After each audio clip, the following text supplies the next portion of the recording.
Hello मित्रों, नमस्कार। मैं वी ओंकार शक्ति, उस्कीबा इंस्टीट्यूट ऑफ ज्योग्राफी कुशीनगर से। दोस्तों, हम C TET, UP TET, S TET या किसी भी प्रतियोगी परीक्षा में जो इन्वायरमेंट स्टडी का पार्ट होता है, इन्वायरमेंटल साइंस का जो पार्ट होता है या इन्वायरमेंट ज्योग्राफी का जो पार्ट होता है, उसके बारे में, पर्यावरण अध्ययन के बारे में, इन्वायरमेंटल स्टडीज के बारे में अपन पढ़ रहे हैं। इससे पहले मैंने इसके 3 चैप्टर आपको पढ़ा चुके हैं। मैं चौथा चैप्टर आपको पढ़ाने का प्रयास कर रहा हूँ। आज चौथा चैप्टर आपको बताने का प्रयास कर रहा हूँ। बहुत ही साधारण शब्दों में मैंने इसको जो है लिखा है, नोट्स को बनाया है। आशा करता हूँ ये नोट्स आपको पसंद आएगा। अगर आपको यह नोट्स पसंद आता है तो आप इसे प्लीज़ लाइक करिए, शेयर करिए, सब्सक्राइब करिए। मेरे द्वारा बताए गए किसी भी तथ्यों में अगर कोई भी त्रुटि होती है तो आप मुझे कमेंट बॉक्स में ज़रूर लिखें, ताकि मैं उस चीज़ को सुधार करके आपको अच्छे से अच्छा चीज़ देने का प्रयास करूं। दोस्तों, ये सी टेट का पूरी तरह सिलेबस है। इसमें सी टेट में सारी की सारी चीज़ें आ जाती हैं हूबहू। अगर आप इन 15 से जो भी मेरे चैप्टर हैं, इनको अगर आप पूरे पढ़ लेते हैं तो आपको 30 में 30 क्वेश्चंस मिलने की संभावना पूरी तरह से 90% से अधिक हो जाती है। तो आइए अपन पढ़ते हैं। चौथा चैप्टर का नाम है आश्रय और परिवार। तो आश्रय क्या चीज़ है और परिवार क्या चीज़ है, इसके बारे में अपन इस चैप्टर में जानने का प्रयास करेंगे। तो अपन पहले शुरुआत करते हैं आश्रय। तो आश्रय क्या चीज़ है, इसको अपन देखने का प्रयास करते हैं। आश्रय, देखिए इसमें पहला पॉइंट मैंने लिख रखा है, जिस जगह पर जीव रहते हैं उस जगह को उनका आश्रय कहा जाता है। यानी कोई भी जीव जहाँ पर रहता है उसको उनका आश्रय कहा जाता है। अलग अलग जीवों का आश्रय अलग अलग होता है। कुछ जीव अपना आश्रय बना लेते हैं, जैसे पक्षी, है ना। हर चिड़िया अपना आश्रय बना लेती है, पक्षी अपना आश्रय बना लेते हैं। तो कुछ जीव अपना आश्रय नहीं बनाते, जैसे बंदर। बंदर को कभी आपने नहीं देखा होगा कि वो अपना आश्रय बनाता हो, तो बंदर अपना आश्रय नहीं बना पाता। फिर दूसरी बात, कुछ जीव मनुष्यों के घरों में रहते हैं, तो कुछ जीव जंगल में रहते हैं। कुछ जीव पेड़ पर रहते हैं तो कुछ पानी में रहते हैं। कुछ जीव जमीन पर रहते हैं तो कुछ उसके नीचे रहते हैं। दोस्तों, ये चैप्टर आपको जितना आसान लग रहा होगा उतना आसान है नहीं। इससे अक्सर प्रश्न आते रहते हैं। मैं आपको बताऊंगा कि कहाँ पर प्रश्न आते हैं। जो चीज़ें इंपॉर्टेंट नहीं है एक बार रिसाइकिल कर लेते हैं अपन कि कौन कहाँ पर रहता है। फिर उसके बाद से अपन जो इंपॉर्टेंट चीज़ होगी मैं आपको ज़रूर बताऊँगा। ये पूरा चैप्टर पढ़ने का ज़रूर प्रयास करिएगा, देखिएगा, बहुत ही इंपॉर्टेंट है। अक्सर इससे प्रश्न आ जाते हैं और हम झटके में उन चीज़ों को गलत कर जाते हैं, तो आप गलत करने से बचिएगा। तो जानवरों के आश्रय की बात करते हैं। तो मनुष्य के घरों में रहने वाले जीव कौन कौन से होते हैं, जैसे कुत्ता, बिल्ली, छिपकली, मच्छर, मकड़ी, चूहा, चींटी। ये जीव जो है कहाँ रहते हैं, मनुष्य के घरों में रहते हैं। फिर दूसरा है जंगल में रहने वाले जीव, जैसे शेर, हाथी, हिरन, गेंडा, बाघ, मोर, चिंपैंजी आदि। ये जीव जो है जंगल में रहते हैं। फिर अपन बात करते हैं पेड़ों पर रहने वाले जीवों की। तो पेड़ों पर रहने वाला जीव कौन कौन सा है, जैसे बंदर, पांडा, स्लॉथ, लंगूर, पक्षी। ये जो है कहाँ रहते हैं, पेड़ों पर रहते हैं। फिर अपन बात करते हैं पानी में रहने वाले जीवों की। तो पानी में कौन कौन से जीव रहते हैं, पानी में रहने वाले जीव में जैसे मछली, डॉल्फिन, व्हेल, बत्तख, सांप, मेंढक, मगरमच्छ, कछुआ आदि जीव जो है कहाँ रहते हैं, पानी में रहते हैं। जमीन पर रहने वाले जीवों की बात कर लें तो जैसे जमीन पर रहने वाले जीवों में जैसे कुत्ता, बिल्ली, गाय, भैंस, गधा, घोड़ा आदि। ये जो बहुत सारे जीव हैं, ये आसान चीज़ें हैं, आप जानते भी होंगे। जमीन के अंदर रहने वाले जीव, ये जमीन के अंदर रहने वाले जीव कौन कौन से थे, जैसे चूहा, सांप, चींटी, खरगोश, कीचुआ आदि जीव रहते हैं। समूह में रहने वाले जीव, ये इंपॉर्टेंट है, यहाँ से प्रश्न आता है आपका। समूह में रहने वाले जीव कौन कौन से होते हैं, जैसे मधुमक्खी, चींटी, मकड़ी, ततैया, दीमक। मकड़ी समूह में रहती है, इंपॉर्टेंट है आपके लिए, है ना, दीमक। ये जीव जो है समूह में रहते हैं। फिर उभयचर जीव, यानी उभयचर जीव कौन होते हैं वे जानिए। जो जीव पानी में और जमीन पर रहते हैं उन्हें अपन उभयचर जीव कहते हैं, यानी पानी में भी रहेगा और जमीन पर भी रहेगा, तो उसको अपन उभयचर जीव कहते हैं। जैसे सांप, मेंढक, मगरमच्छ आदि। ये सारे जीव जो है पानी में भी रहते हैं और जमीन पर भी रहते हैं। तो आपने देखा कि कौन कौन से जीव कहाँ कहाँ पर रहते हैं। फिर अपन आगे देखने का प्रयास करते हैं, पढ़ते हैं। चलिए एक बार नोट करके मैं एक इम्पॉर्टेंट बात बता रहा हूँ आपको। एक रजत मछली होती है। इसको छोड़कर सारी मछलियाँ पानी में रहती हैं। रजत मछली जो है पानी में नहीं रहती, इसका नाम है बस रजत मछली। तो मछली लग जाने से ये नहीं कि पानी में रहेगी, यह एक प्रकार का कीड़ा है ना, मछली नहीं है, ये एक प्रकार का कीड़ा है, बस इसका नाम है क्या, रजत मछली। और एक और बात, इंपॉर्टेंट बात, जैसे कुत्ता मछली, ऑक्टोपस, विद्युत किरण व्हेल, समुद्री गाय, तारा मछली, ये सब जो है समुद्र में पाई जाती हैं। ये इंपॉर्टेंट बात है, आपको नोट करके जो बात रखी गई है वो इंपॉर्टेंट है। जैसे रजत मछली ये पानी में नहीं रहती, ये एक प्रकार का कीड़ा है, जबकि एक नाम आएगा कुत्ता मछली, ऑक्टोपस, विद्युत किरण व्हेल, समुद्री गाय, तारा मछली, ये सब सारी चीज़ जो है मछलियाँ कहाँ पाई जाती हैं, या जीव जो है समुद्र में पाए जाते हैं, यानी पानी में पाए जाते हैं। तो आपको ये याद रखना है। फिर अपन बात करते हैं, अब आइए पक्षियों के घोंसलों की बात करते हैं। आश्रय की बात कर रहे थे तो यहाँ से शुरुआत करते हैं पक्षियों के घोंसले से। पक्षी अपना घोंसला खुद बनाते हैं, पहला पॉइंट, इंपॉर्टेंट पॉइंट है। पक्षी अपना घोंसला खुद बनाते हैं। सभी पक्षियों के घोंसले एक जैसे नहीं होते हैं। अब यहीं से प्रश्न आते हैं, जो इंपॉर्टेंट फैक्टर है यहीं से आपको प्रश्न आएंगे, मैं बताता हूँ। पक्षी सिर्फ अंडे देने के लिए घोंसला बनाते हैं, यानी पक्षी घोंसला अपना रहने के लिए नहीं बनाता, वो अंडे देने के लिए बनाता है। अगर उन्हें अंडा नहीं देना हो तो वो जो है घोंसला नहीं बनाता। अब देखिए, जब अंडे से बच्चे निकल जाते हैं तब पक्षी अपना घोंसला छोड़ देते हैं। ये मोस्ट इंपॉर्टेंट लाइन है, आपको ध्यान में रखनी है। पक्षी अपना घोंसला केवल कहाँ बनाते हैं, अंडे देने के लिए बनाते हैं। अब आइए बात करते हैं कलचीड़ी, एक पक्षी है, अपना घोंसला जमीन पर पत्थरों के बीच बनाती है। ये इंपॉर्टेंट है, सारी बातें इंपॉर्टेंट हैं, आपको बस ध्यान रखना है, और परीक्षा में जैसे ही प्रश्न आते हैं वैसे ही आपको सही करना है। इससे प्रश्न आते हैं, कलचीड़ी जो है वह अपना घोंसला जमीन पर पत्थरों के बीच बनाती है। जुलाही चिड़िया, जिसको बीवर बर्ड कहा जाता है, का घोंसला लालटेन की तरह होता है। ये हमेशा आपसे प्रश्न आता है, जो टहनियों से लटका हुआ आता है। और इम्पॉर्टेंट बात, घोंसला नर पक्षी बनाता है।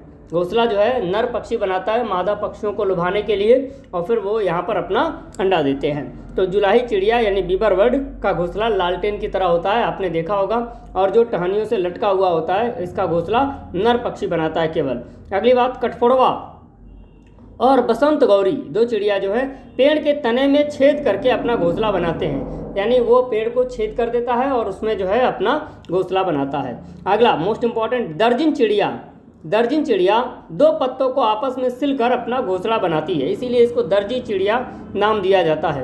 यानी दर्जन चिड़िया जो होती है वह दो पत्तों को क्या कर देती है, सिल देती है अपनी नोक चोंच से, और फिर वो अपना घोंसला बनाती है।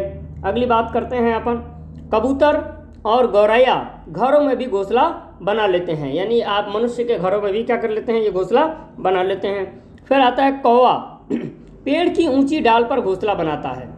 अगला, कोयल अपना घोंसला नहीं बनाती, मोस्ट इंपॉर्टेंट लाइन, कोयल अपना घोंसला नहीं बनाती, वो कौवे के घोंसले में ही अंडा देती है। ये इंपॉर्टेंट है, हमेशा प्रश्न आता है, इसको आप सब जानते भी होंगे, इसके लिए कहानियाँ प्रचलित भी हैं हमारे समाज में। अगला, फाख्ता जो चिड़िया होती है झाड़ियों के बीच अपना घोंसला बनाती है। जो फाख्ता चिड़िया होती है वह झाड़ियों के बीच अपना घोंसला बना लेती है। अगले इंपॉर्टेंट लाइन, मादा शुतुरमुर्ग, मादा जो शुतुरमुर्ग है जमीन को थोड़ा सा खोद कर घोंसला बनाती है और अंडे देती है। यानी जो मादा शुतुरमुर्ग होती है जमीन में थोड़ा सा गड्ढा खोद लेती है और फिर वहाँ पर अंडे देती है अपना घोंसला बनाकर। अगला, मोरनी या तो झाड़ियों में घोंसला बनाती है या फिर पेड़ों की नीची डालियों पर अपना घोंसला बना लेती है। चलिए अब अगली बात इसमें पढ़ते हैं, चील। चील जो है सबसे ऊंचे पेड़ पर अपना घोंसला बनाती है। इसका घोंसला 4 से 5 फीट चौड़ा होता है, इंपॉर्टेंट बात है, ठीक है। चील अपने घोंसले का साल दर साल प्रयोग करती रहती है, यानी अपना ये घोंसला छोड़कर नहीं जाती, एक बार बना लेती है और फिर आराम से उसमें अपना काम करती है। अगली बात, उल्लू। उल्लू जो है पेड़ के किसी खोखले भाग को ही अपना घोंसला बना लेता है, ये बनाता नहीं है, कोई खोखला भाग होता है पेड़ का तो उसको अपना घोंसला बना लेता है, ठीक है। अगला, गिद्ध अपना घोंसला सुनसान पेड़ों पर, खोखलों में, चील के छोड़े हुए घोंसलों में, चट्टानों की दरारों में या सुनसान जगहों पर बना लेता है ना। तो ये आपको याद रखना है। इस तरह से ये सारे जो है पक्षियों को मैंने बताया कि कौन सा पक्षी कहाँ कहाँ कर घोंसला बना लेता है, साधारण भाषा में लिखा हुआ है, आशा करता हूँ आपको समझ में आएगा। अब आते हैं मनुष्य के घर की बात करते हैं। घर को मनुष्य का आश्रय कहा जाता है, यानी मानव का आश्रय कहा जाता है। देखो दोस्तों, मनुष्य कौन होता है, जिसमें मनन और चिंतन करने की क्षमता होती है वही मनुष्य होता है। ठीक है। तो मनुष्य की बात करते हैं। मनुष्य के घर को आश्रय कहा जाता है। आश्रय दो प्रकार का होता है, एक अस्थायी आश्रय और दूसरा अस्थायी आश्रय। अस्थायी आश्रय क्या होता है जानते हैं। अस्थायी आश्रय वह होता है जिसमें कोई जीव या मनुष्य अस्थायी रूप से रहता है, जैसे जंगल, जंगली जीव जंतुओं का अस्थायी आश्रय है। जैसे जो जंगल है, जंगली जीव जंतुओं का अस्थायी आश्रय होता है। घर जो है मनुष्य का अस्थायी आश्रय होता है। अब बात करते हैं अस्थायी आश्रय की। अस्थायी आश्रय वह होता है जिसमें जीव या मनुष्य कुछ समय के लिए रहते हैं, जैसे चिड़िया जीवों के लिए अस्थायी आश्रय है। चिड़ियाघर जो है वह जीवों के लिए क्या है, अस्थायी आश्रय घर है। वह नहीं, वो बदलते रहते हैं, इधर उधर भी जाते हैं। और तंबू या टेंट की बात करते हैं तो ये भी मनुष्य का क्या होता है, अस्थायी घर होता है। यानी जैसे अपन कहीं घूमने जाते हैं और वहाँ पर अपना टेंट बना लिया या तंबू बना लिया तो वो अपना क्या होता है, अस्थायी आश्रय होता है। ठीक है। अब आते हैं अगली बात करते हैं। मनुष्य के घरों का रूप समय के साथ बदलता रहता है। अब यहाँ से प्रश्न आते हैं, देखिएगा, मनुष्य के घरों का रूप समय के साथ बदलता रहता है। कभी मनुष्य कच्चा घर यानी मिट्टी का घर, कच्चा घर बोले तो मिट्टी का घर बनाता है, तो कभी पक्का घर बनाता है यानी ईंटों का घर बनाता है। ठीक है। तो अब देखिए, घर का निर्माण निम्नलिखित कारकों पर निर्भर करता है। यहीं से प्रश्न आएगा, ये इंपॉर्टेंट लाइन है। घर का जो निर्माण है वो निम्नलिखित कारकों पर निर्भर करता है। तो कौन कौन से कारक हैं जो घर को बनाने में अपनी भूमिका निभाते हैं। तो पहला है जगह की भौगोलिक स्थिति। भौगोलिक स्थिति से तात्पर्य यानी वह जगह जो है पहाड़ी है या समतल है या पठारी है या गांव है या शहर है, समझ में आ रहा है। यानी पर्वत पर बनाना है, पठार पर बनाना है या मैदान पर बनाना है या सागर के किनारे बनाना है, गांव में बनाना है या शहर में बनाना है, तो हर जगह अलग अलग प्रकार के घर होते हैं। तो ये भौगोलिक स्थिति इसमें निर्धारण करती है। फिर आता है जगह की जलवायु, यानी कहाँ की जलवायु कैसी है। जैसे अगर बारिश ज़्यादा है या कम है, गर्मी ज़्यादा पड़ती है या कम पड़ती है। अगर बारिश ज़्यादा होगी तो वहाँ पर घरों की छत क्या होगी, ढालू होगी। और जहाँ घर जो है बारिश कम होगी वहाँ पर घरों की छत क्या होगी, थोड़ा सा सामान्य होगी। जैसे पश्चिम बंगाल में जाएं तो घरों की बारिश ज़्यादा होती है तो वहाँ पर घरों की छत थोड़ा सा क्या होगी, ढालू होगी। और जैसे पश्चिमी उत्तर प्रदेश, हरियाणा, दिल्ली की तरफ चले, राजस्थान की तरफ चले तो वहाँ पर जो है बारिश कम होगी तो घरों का जो है जो छत होता है वो क्या होगा, समतल होगा। गर्मी ज़्यादा पड़ती है या कम, अगर गर्मी ज़्यादा होगी तो घरों में खिड़कियों की संख्या ज़्यादा होगी, और अगर गर्मी कम पड़ती है तो वहाँ पर जो है घरों में खिड़कियाँ नहीं होंगी। ठीक है। इसी तरह अगली बात करते हैं कि कौन सी सामग्री कहाँ पर उपलब्ध है। यानी अगली बात है उस जगह पर उपलब्ध निर्माणकारी चीज़ें, यानी निर्माणकारी चीज़ों के लिए कौन सी चीज़ें जहाँ पर उपलब्ध हैं। जैसे जिन चीज़ों से घर बनाया जा रहा है वह चीज़ें वहाँ उचित मात्रा में उपलब्ध हैं या नहीं है। जैसे देखिए, पर्वतों के पास जाइए तो वहाँ पर लकड़ी ज़्यादा जो है मिलती है घर बनाने के लिए, तो वहाँ आपको लकड़ियों के घर मिलेंगे। मैदानी भागों में जाएंगे तो ईंट मिलेगा, तो वहाँ ईंटों के घर मिलेंगे। समुद्री क्षेत्रों में जाएंगे तो वहाँ पर लकड़ी मिलेगी, तो नाव के रूप में अपना घर बनाते हैं। अगर आप पहाड़ी भागों में जाएंगे तो वहाँ पत्थरों की ईंटें मिलती हैं, तो उस तरह से वहाँ घर बना लेते हैं। यानी जो घर निर्माण की जो चीज़ें हैं अलग अलग जगहों पर अलग अलग मिलती हैं, इसलिए अलग अलग जगहों पर अलग अलग घर हमको देखने को मिलते हैं। फिर आता है अगला, व्यक्ति की सामाजिक स्थिति। यानी सामाजिक स्थिति पर निर्भर करता है कि व्यक्ति का घर कैसा होगा, यानी अमीर व्यक्ति है या गरीब व्यक्ति है।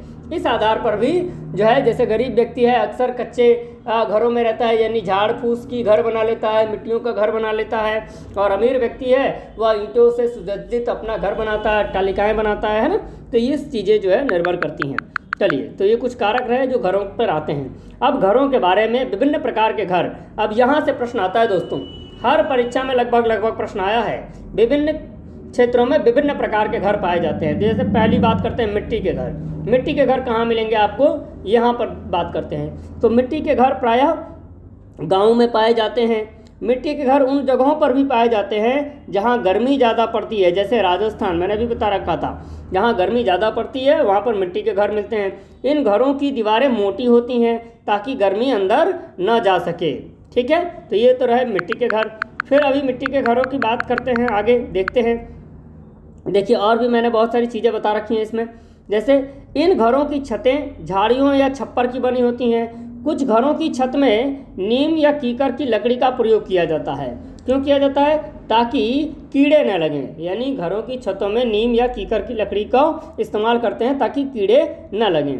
अगली बात, इन घरों को समय समय पर लीपा जाता है ताकि मिट्टी टूटे नहीं। जैसे अपन गोबर मिला लेते हैं या मिट्टी को गीला करके और उसको जो है पेंट कर देते हैं यानी लीप देते हैं, तो ताकि जो है मिट्टी में दरारें ना आ पाएँ, टूट ना पाए मिट्टी, तो इससे मिट्टी की नमी बनी रहती है और चीज़ों को सही रखते हैं। इन घरों के जो फर्श होते हैं यानी जो ज़मीन होती है उसको गोबर से लीपा जाता है। क्यों लीपा जाता है गोबर से? ताकि कीड़े ना आएँ। तो ये 2 चीज़ें इंपॉर्टेंट हैं आपके लिए। मिट्टी को मजबूत बनाने के लिए उसमें अपन क्या मिलाते हैं? भूसा मिलाते हैं। यहाँ के लोग क्या करते हैं? मिट्टी को मजबूत बनाने के लिए उसमें भूसा भी मिलाते हैं। तो ये रही बात जो है मिट्टी के घरों की। अब दूसरे घरों की बात जब अपन करते हैं तो बांस या लकड़ी के भी जो है घर हमको देखने को मिलते हैं। तो अब आइए बांस या लकड़ी के घरों के बारे में बात करते हैं। तो दूसरा है बांस या लकड़ी के घर। इस प्रकार के घर उस क्षेत्र में पाए जाते हैं जहां बहुत बारिश होती है।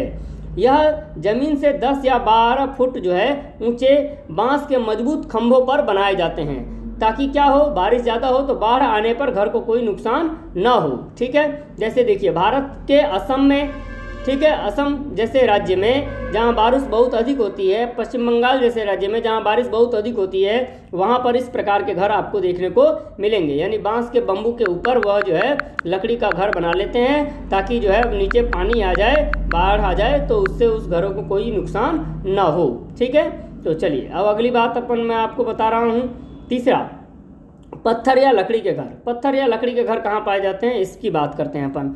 इस प्रकार के घर पहाड़ी इलाके में बनाए जाते हैं, यानी वहाँ पत्थर मिलता है इसलिए। इन इलाकों में बारिश भी होती है और बर्फ़ भी पड़ती है, यानी इन इलाकों में बारिश भी हमको देखने को मिलेगी और बर्फ़ भी देखने को मिलेगी। इन घरों की छत ढलवा होती है ताकि बारिश का पानी या बर्फ़ नीचे आसानी से गिर जाए। कहीं कहीं छत समतल भी होती है, ऐसा हमको देखने को मिलता है। अगली बात, इसमें जो पत्थरों के घर होते हैं पर चूने की पुताई होती है ताकि कीड़े न आएँ। ये घर 1 मंजिल के होते हैं या फिर 2 मंजिल के भी लोग हो जाते हैं। जैसे लद्दाख के लोग अपने घर की निचली मंजिल को सामान या जीव रखने के लिए उपयोग में लेते हैं और ऊपर वो रहते हैं, दूसरी 2 मंजिल का बनाते हैं लद्दाख के लोग अपने घर को, और नीचे जो है क्या करते हैं, वो जो है सामान कोई रखेंगे या कोई जीव को अपना, जैसे भेड़ बकरी पाल रखा है तो उनको रखेंगे। फिर लद्दाख के लोग अपने घरों की छतों का उपयोग, जैसे जो ऊपर होता है उनको फसल के लिए, सब्जी के लिए आदि सुखाने के लिए करते हैं, जो इनका ऊपरी छत होता है, क्योंकि धूप आसानी से थोड़ी सी इन लोगों को मिल जाती है। इस प्रकार के घर जैसे हमको जम्मू कश्मीर, हिमाचल प्रदेश, लद्दाख, उत्तराखंड के कुछ ऊंचे भागों में हमको देखने को मिलते हैं। ठीक है, तो इस प्रकार की ये चीज़ें हो गई।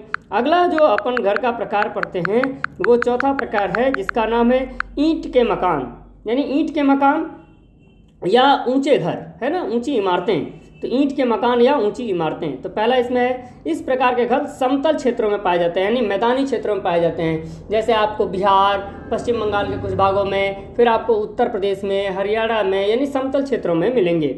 ये 1 मंजिल के भी होते हैं और बहुमंजिल भी होते हैं, कई कई मंजिलों के भी हो जाते हैं ना।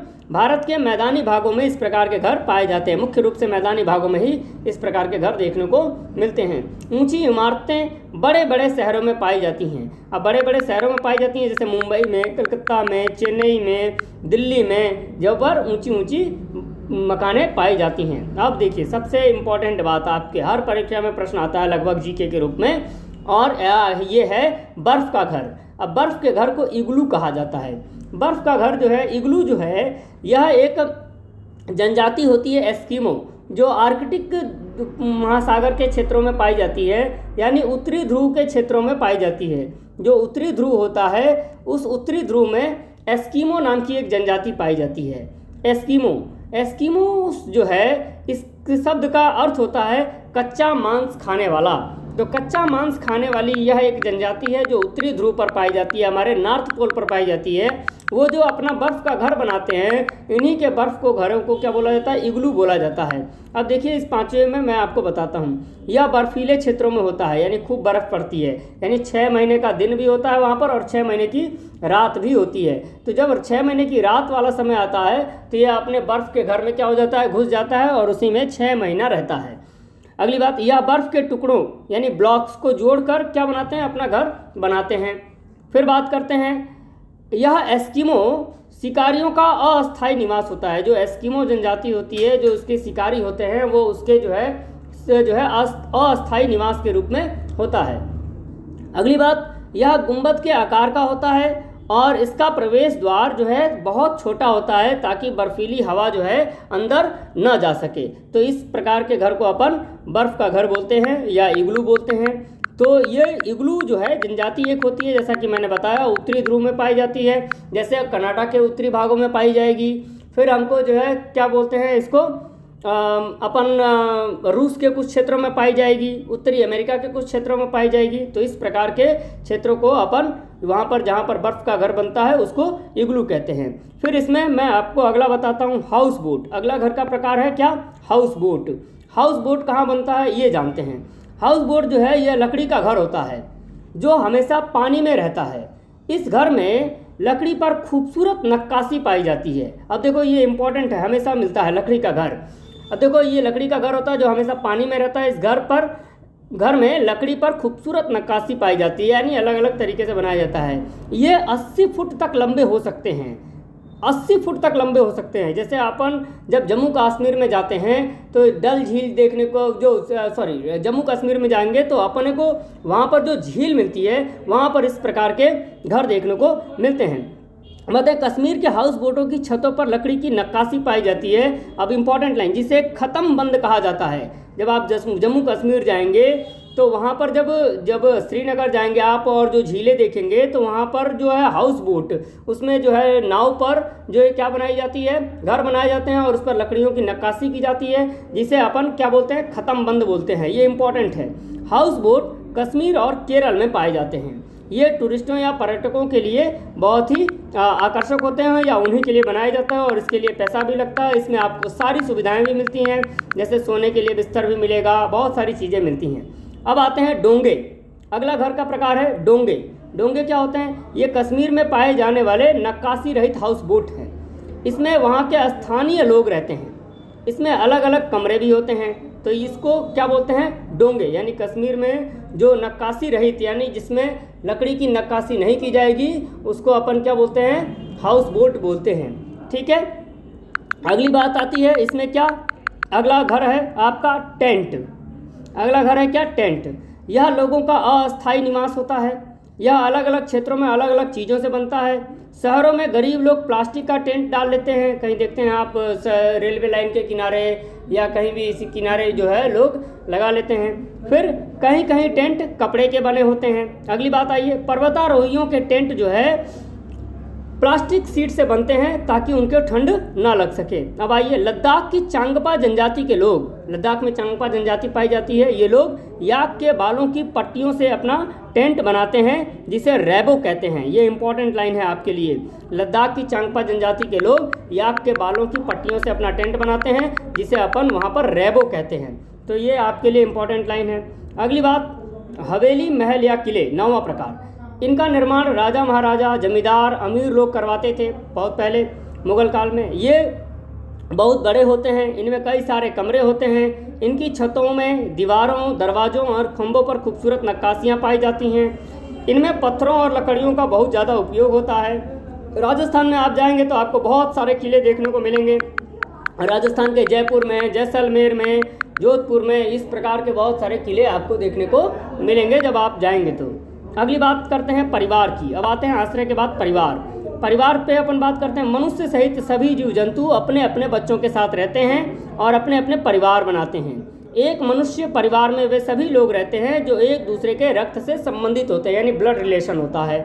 किसी किसी परिवार में गोद लिए हुए बच्चे भी हो सकते हैं। परिवार छोटा भी हो सकता है और बड़ा भी हो सकता है। जब अपन आकार के आधार पर मनुष्य के परिवार की बात करते हैं तो आकार के आधार पर मनुष्य का परिवार जो है 2 प्रकार का हो जाता है। पहला एक एकल परिवार, दूसरा होता है संयुक्त परिवार। एकल परिवार क्या होता है, इस तरह के परिवार में माँ बाप और बच्चे होते हैं और यह परिवार छोटा होता है। संयुक्त परिवार, इस परिवार में जो है यह परिवार जो है बड़ा होता है, इसमें लोगों की संख्या अधिक होती है।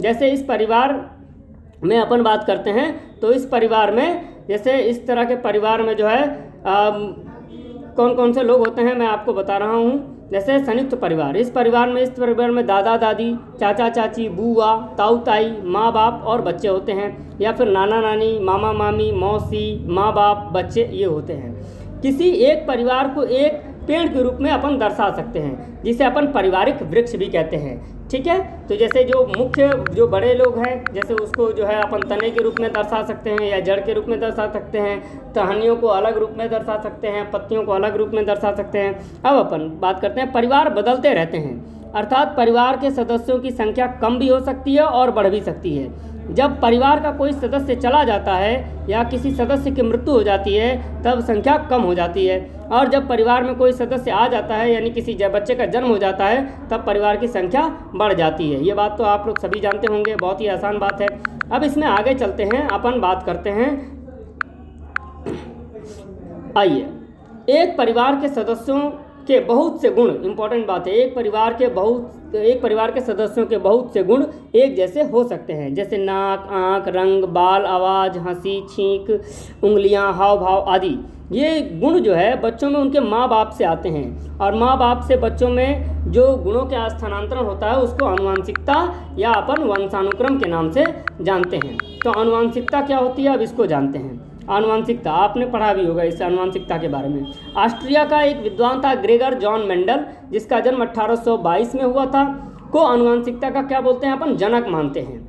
इन्होंने मटर के पौधों का प्रयोग कर यह पता लगाया कि पिछली पीढ़ियों के गुण अगली पीढ़ियों में आते हैं। इन्हें मटर के पौधों को इसलिए चुना था क्योंकि मटर के पौधों में कई सारे अलग अलग गुण पाए जाते हैं।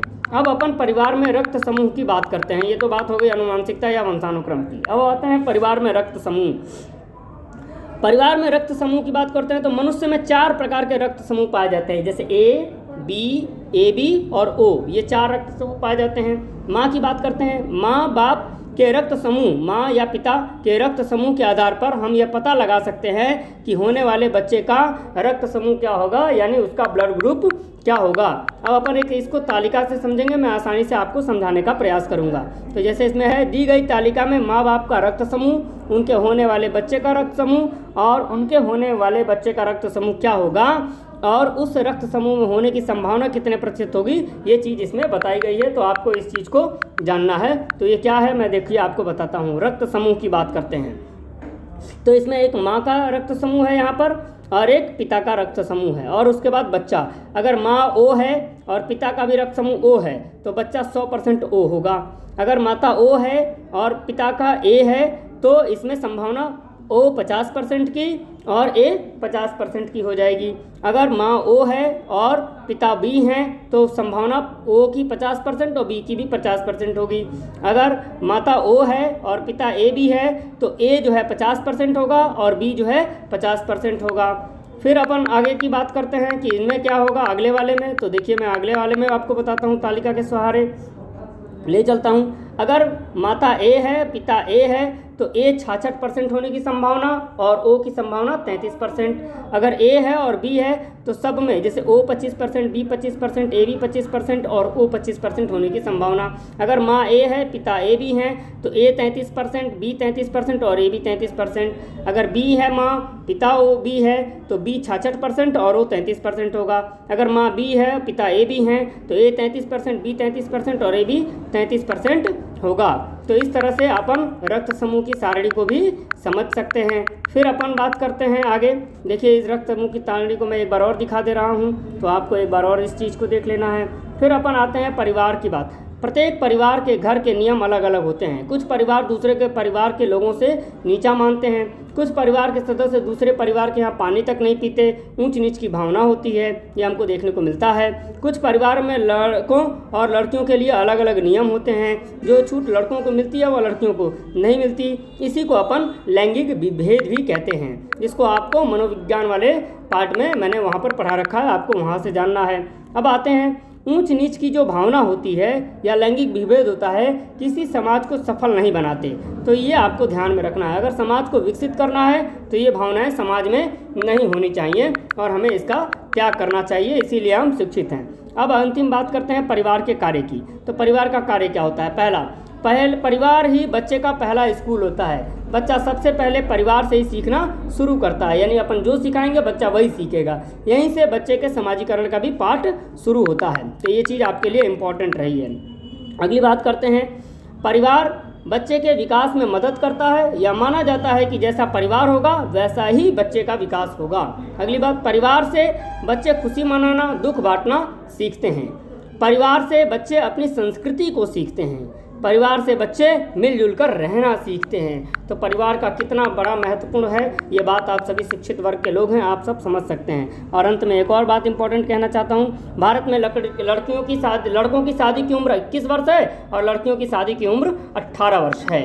ठीक है, तो दोस्तों इसी के साथ ये चैप्टर समाप्त होता है और फिर मैं आपको अगले चैप्टर की ओर लेकर चलूँगा। तो ये चैप्टर आज इसी के लिए समाप्त होता है। आप सभी का इसके साथ बहुत बहुत धन्यवाद और फिर जो है अपन अगले चैप्टर में